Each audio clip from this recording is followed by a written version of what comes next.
Hey, good afternoon everyone. Welcome to Newbie Rides.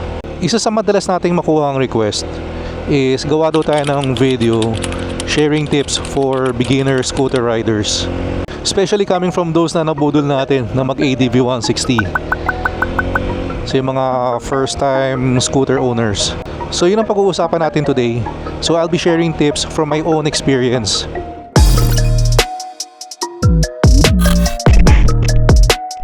Hindi rin naman ako veteran pagdating sa pagmumotor. Actually, less than 3 years pa lang ako nagmumotor. Mula nung natuto ako. And sa scooter naman, less than a year pa lang tayong owner. Kaya ganyan, yung mga i-share ko lang yun para sa akin lang . So, kung merong kulang, kung merong may mali, feel free to comment it down below. Alright, so umpisa na natin to. Ang pinaka first na i-share ko is look where you're going. Kung first time motorcycle rider ka, maririnig mo yung term na target fixation. And kung hindi ka familiar sa term na yun yung kung saan ka nakatingin, doon ka dadalhin ng motor mo. So umpisa parang ang hirap paniwalaan kasi isipin mo pupunta yung motor mo kung saan mo siya ililiko, di ba? Pero once mag-start ka na mag-ride, doon mo marirealize na sobrang totoo yan, yung target fixation. Kaya kung nagmumotor ka tapos may iniiwasan kang bagay or obstacle, huwag kang tumingin dun. Ako ilang beses ko nang na-experience na sa kalsada. Minsan may makikita kang bato and dun ka nakatingin, dun yung focus mo. Kahit ang lawak ng kalsada and gusto mong iwasan yung bato, dun ka papupunta. So particularly helpful to lalo na kung bumabanking ka. Kailangan doon, you need to look where you wanna go. Hindi yun doon sa nasa harapan mo mismo. Kundi kukulangin ka sa liko mo doon. And worse, minsan pag meron kang nakakasalubong, hindi may iwasan, doon ka nakafocus or doon ka nakatingin. Unfortunately, doon yung pupunta yung motor mo imbis na makaiwas ka. And again, hindi siya madaling i-master din naman. Kasi ako nung bago ko, talagang yung mga gusto kong iwasan, doon ako napapatingin . Pero ang talagang solusyon dyan, more saddle time, more practice. The more you ride, the more na masasanay ka doon. And masasanay mo rin yung mata mo na tumingin far ahead. Hindi nasa harapan mo lang. Ito, like itong white lines na to, kung gusto mong daanan lang yan, tingnan mo lang siya . So tinitingnan mo lang siya kung saan nandiyan yung motor sa gitna.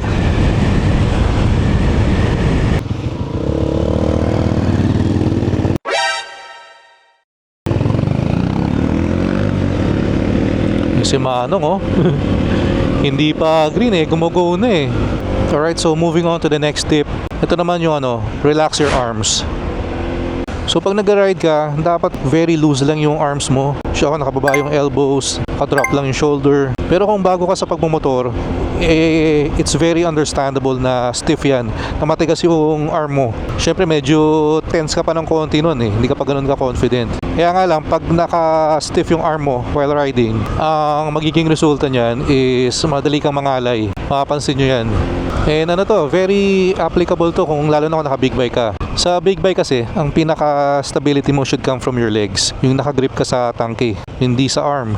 While sa scooter, wala ka namang i-grip dito. Pero similar pa din naman. Just make sure lang na relax yung arms mo when you're riding para iwas ngalay and pamamanhid ng kamay. Lalo na kung sa long ride.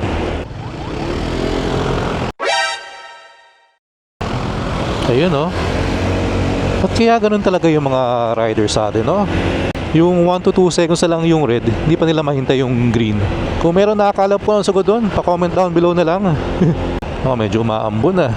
Alright, so yung next naman is for me, isa sa pinaka-importanting habit na dapat ma-develop ng mga riders, lalo na yung mga baguhan. Ito yung pag-shoulder check. Ito kasi yung side mirror natin, guys. Siyempre kita mo naman yung sa likod mo dyan, partly nasa gilid mo, pero may blind spot pa rin yan. And yung blind spot na yun ang mako-cover ng pag-shoulder check. Yung mga nakita na akong videos din before na nagkabanggaan ng motor kasi paglipat ni rider ng lane, meron pala dito sa mismong tabi niya. Kasi hindi nga kita sa side mirror yun. So ang tanong naman, paano mo mag-shoulder check? Hanggang likod ba titingnan mo? Hindi naman. Kaya nga tinawag siyang shoulder check. Parang titingnan mo lang yung balikat mo. Ganyan lang. Kung nakita mong clear, you can move na. Hindi mo naman kailangan talagang lumingon pa. Kasi yung anything farther than that, nung shoulder mo, kita na yan sa side mirror eh. So as long as clear sa side mirror, clear din nung nag-shoulder check ka, then you should be okay. Siguro for me, advantage na nga lang kasi tong Chigi ko merong blind spot monitoring. So yung mga kailangan kong shoulder check, ayun nakikita niyo dito, nagko-caution siya. Pero kahit may ganito tayo, I still do shoulder check. Siguro nakasanayan ko na rin, and iba rin talaga pag nakikita mo. Pero it wouldn't hurt na meron ka rin ganitong additional safety component or safety feature pag nag-ride. So ang next naman natin is you need to practice dragging the rear brake. So sa mga bago sa pagmumotor, lagi nyo maririnig yung term na yan. Dragging the rear brake means meron ka lang slight pressure sa rear brake mo when doing low speed maneuvers. To share ko rin pala, biggest no-no kasi kung mabagal yung takbo mo and naka-turn yung manibela mo, wag kang front brake, lalo na yung biglaan na front brake, matik yan, semplang ka. Kung mabagal yung takbo mo, naka-turn yan, semplang yan for sure, lalo na kung big bike. Kaya during low speed maneuvers, nag-U-turn ka or sa parking lot, to add more stability, habang mabagal yung takbo mo, pwede mong i-drag yung rear brake. It's up to you na, para hindi mo kailangang mag-close ng throttle. Ayan, mag-U-turn ka, low speed, naka-throttle ka, pero dinadrag ko yung rear brake. Mas may stability ka kasi doon pag may throttle, kasi nakatayo pa rin yung motor mo. Once you close the throttle kasi less stability na. So again, ulitin ko lang during low speed, kaya sumisingit-singit ka sa traffic, wag kang magsa-sudden front brake. So practicein nyo, pag sobrang bagal lang ng takbuhan, use your rear brake. And sunod na natin, you really need to be familiar sa controls ng bike mo. And when I say be familiar, dapat alam nyo yung gamay na gamay nyo yung throttle, yung braking. Kasi bawat motor iba-iba naman ng ng reaction. Like for example, pumiga ka ng eksaktong ganyan, let's say 5 to 10%, ganito yung reaction sa ADV 160. Pero sa ibang scooter or sa ibang motor, pwedeng iba yan. And lalo na yung braking distance, magkakaiba rin yan bawat motor. So bago kayo sumabak talaga sa mga long ride or matindihang ride, make sure na gamay nyo na muna yung motor nyo. Nalala ko nung bagong kuha ko nga itong ADV 160, kasi Z900 yung isa kong motor. Siguro I was expecting similar braking. Kaya nung bagong labas ko ito, munti ka na akong mabitin sa brake eh. Flashback.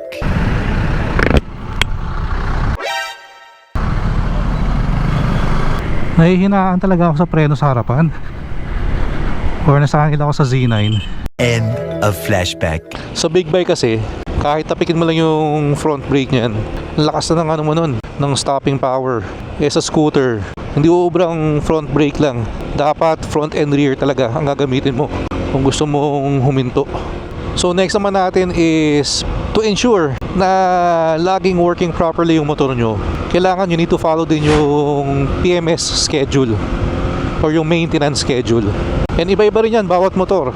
Like for example, sa Z9 ko, every 6,000 kilometers or 6 months, kung ano man yung mauna.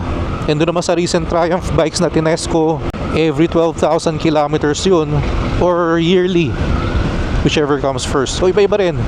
Dito sa ADV, as per the manual, I think every 5 or 6,000 kilometers. Pero hindi ko rin masusundin yun.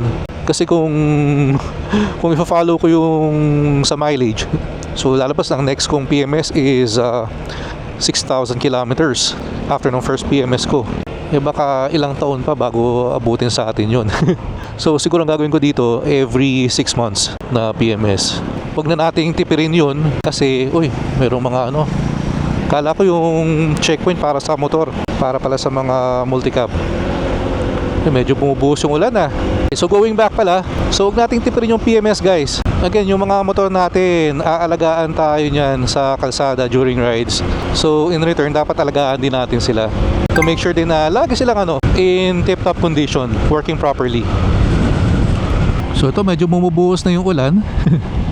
So very timely. Ang next ko na is especially kung stock tires ka, i-avoid nyo itong mga markings na yan on the road. Lalo na kung umuulan, kung basa ang kalsada. Yung mga markings na yan, napakadulas niyan, seryoso.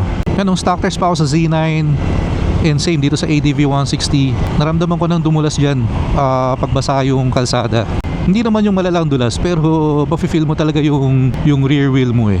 Kaya ako, very important sa akin talaga na unang-una kong pinapalitan or ina-upgrade yung gulong. So sa Z9 naka Pirelli Diablo Rosso 4 na tayo dito. Sa ADV naman yung itong Pirelli Angel Scooter. Never ko na ulit naramdamang dumulas.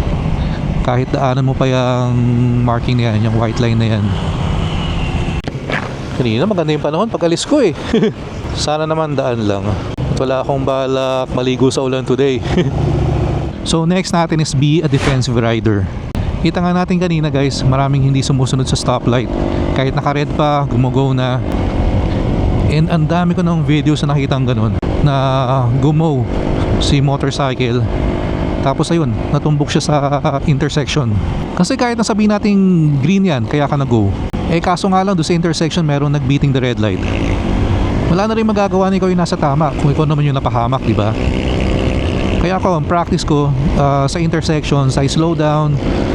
Kahit na right of way ka, be cautious. Ang lagi mong isipin merong reckless rider or driver sa paligid mo. Don't be overconfident. Kailangan ng mindset mo pag nagmumotor ka is invisible ka sa paligid, invisible ka sa mga kasabay mo sa kalsada para always alert ka. Kaya nga ako, ito, nagpalit ako ng malakas na busina. And sabi ko dito sa ADV, hindi ko gagalawin yung stock exhaust, pero mukhang mag-upgrade rin tayo soon. Kasi talagang for me, mas safe magmotor kung naririnig ka ng mga kasama mong sasakyan on the road. Kaya po may mga nakikita akong motor na full speed sa intersection, nakakatakot. Kasi again, hindi mo naman kontrolado yung ibang sasakyan eh. What if full speed ka, pero ding full speed dito? Hindi ko masasabi, di ba? Marami na rin distracted drivers ngayon or baka nakainom. So, very important to be a defensive rider. Kumbaga, pag nasa road ka, lagi mong expect the worst. Kaya pag long ride tapos bayan-bayan ng daan namin, lagi kong iniisip may asong biglang tatawid o may bata na biglang tatakbo sa harapan mo para kumbaga alert ka and aware ka din. Again, mahirap sumagad pag hindi controlled yung environment. Kaya always be defensive. And moving sa isa sa pinaka-importanting tip pag bagong rider ka, ito yung ride your own pace. Kaya kung baguhan ka nga, it's advisable na habang ginagamay mo yung bike mo, solo ride ka lang eh. Pero kung hindi maiwasan, like for me ako, parang wala pang isang buwan sa akin yung Z900. Siyempre hindi ko pa talaga gamay yun. Sumama na ako sa long ride. Kabyang Tagaytay Loop. Tapos ano ko pa yun first long ride and group ride. And doon sa ride na yun, 2 beses akong naligaw kasi naiwan ako eh. Pero again, all good lang yun guys. May ways naman, pwede ka naman magtanong. Kasi ang pinakamalaking pagkakamali ng mga beginner rider is pag sumabay ka dun sa mga seasoned or mga veteran rider na. Pag sumabay ka sa bilis nila, hindi pa kayang sabayan ng skill mo. Yung skill nila. Recipe for disaster yan. Pero again, during that ride, may mga times pa rin na parang natitempt kang sumabay eh. Diba? Doon sa mga straight. May mga ibang times na siguro yung pinilit ko sumabay. Flashback. Alright, huwag mo pressure.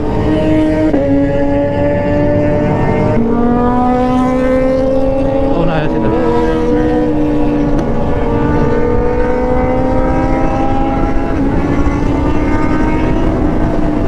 Madaling mahawa sa kanila. So kailangan disiplina talaga. End of flashback. Pero pagdating na sa mga kurbada, ayan na, hindi ko na pinilit dun. So mahirap na mag-overshoot tapos, di ba, first time mo lang din doon sa lugar. So it's better na kahit maiwan ka, okay lang yan. Yung mga ibang beginner kasi baka takot silang maiwan, pipilitin nilang humataw. Hindi pa nila ganun kakabisado yung motor nila or hindi pa sila ganun ka-skilled, di ba? So lagi nyo tandaan, ride your own pace. And by the way guys, nasa 11,000 subscribers na rin pala tayo sa YouTube channel natin. So maraming salamat sa mga walang sawang sumusuporta. So testingin na natin guys, baka kaya natin mag 12,000. before New Year. Kaya kung hindi ka pa nakasubscribe, please click the subscribe button below. And please like and share the video. Salamat. So kung newbie rider ka, beginner rider, sobrang normal lang na di ka pa ganun ka-confident sa umpisa. Medyo tense ka pa sa manibela. That's perfectly normal. Just try to get as much saddle time lang sa motorcycle mo. Practice lang everyday. Kahit sa village lang. Importante kasi talaga is magamay mo yung motor mo. And again, try to follow the tips that I shared. And guys, so sa mga seasoned riders naman na nanonood itong video na to, kung meron akong mga na-miss out or kung meron pa kayong mga helpful na tips na gustong idagdag, please comment it down below. Tapos what I'll do, i-collate ko lahat and i-post natin sa sa Facebook page para mabasa rin ng lahat. And again guys, sobrang sarap magmotor. Iba talaga yung feeling, hindi mo ma-describe. And magiging mas enjoyable yung mga ride natin pag nagawa nating mas safe for us and sa mga kasabay natin sa kalsada.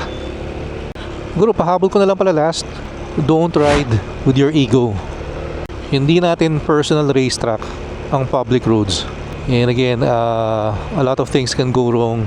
Kung gusto nyo talagang matesting yung motor nyo, gusto nyo sumagad, please do it sa controlled environment. May mga racetrack naman tayo eh. Meron mga big racetrack para sa big bikes. Meron din naman mga smaller tracks na suitable for scooters.